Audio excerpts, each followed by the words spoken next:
commencer justement par des exemples à travers le monde. Je vais citer 3 puissances économiques, mais par continent. Commençons par le continent africain. Nous avions la première puissance économique africaine qui est le Nigeria. Le Nigeria est un pays fédéral, un État fédéral. Les États-Unis sont, au niveau du continent américain, un État fédéral.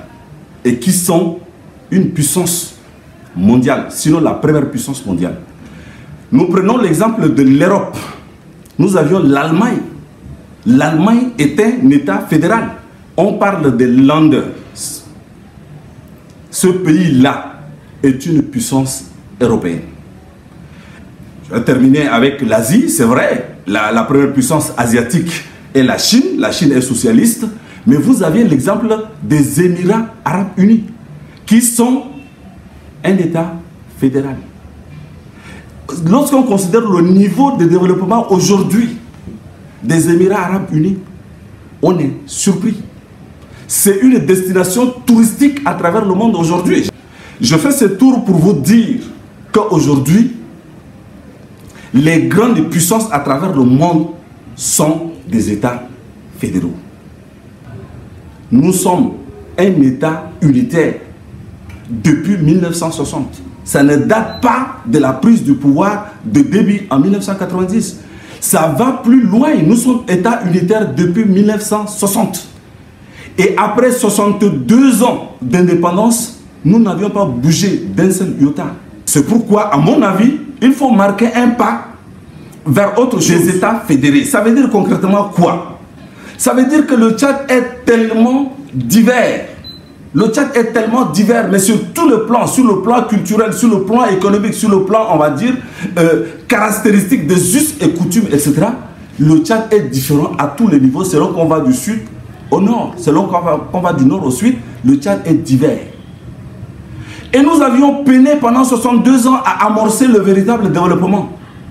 On en est malheureusement pas là. Est-ce qu'il ne faille pas expérimenter plusieurs niveaux de décision pour pouvoir espérer entamer, amorcer ce développement-là attendu de tous les Tchadiens? C'est ça le véritable problème. Donc on se dit, on va se retrouver un État fédéré, on va mettre à la tête de cet État fédéral-là un homme capable de pouvoir mettre les gens au travail et permettre à ce que chaque province où chaque État fédéré se développe, prenne son destin en main et se développe.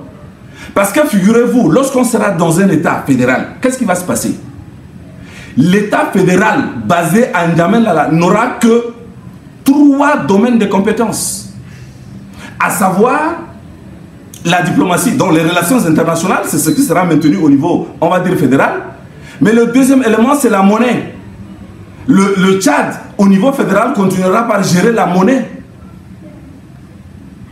Et le troisième élément, c'est l'armée. On va dire la défense nationale. Ça veut dire concrètement quoi? Chaque État fédéré va s'occuper de sa sécurité au niveau interne. Recrutera ses gendarmes, recrutera ses policiers pour pouvoir gérer tout ce qui se passe au niveau fédéral. Maintenant, quand il s'agira de l'armée, l'armée va s'occuper de l'attaque ou des invasions extérieures du Tchad. C'est ça, comment on appelle la fédération. Un autre élément qu'on appelle dans notre jargon les principes de la fédération, on a l'autonomie. Parce que chaque État fédéral, en dehors de 3 matières qui relèvent de l'État fédéral que je viens de citer, mais tous les autres domaines relèvent de l'État fédéré. C'est-à-dire que chaque État fédéré doit pouvoir prendre son destin en main. En ce qui concerne l'éducation, en ce qui concerne la santé, en ce qui concerne l'agriculture, l'élevage, appelez tout ce que vous voulez, tout le reste des domaines relève de l'État fédéré. Donc, de cette autonomie-là, qui est garantie par une constitution fédérale, c'est-à-dire que les domaines de compétences sont partagés.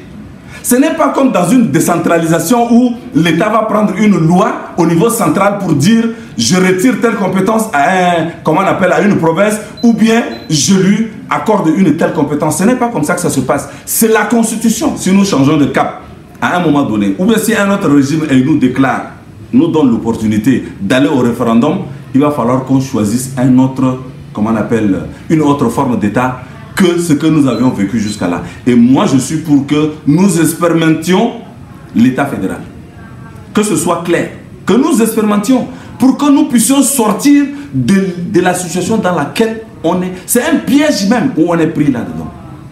C'est un piège, l'État unitaire.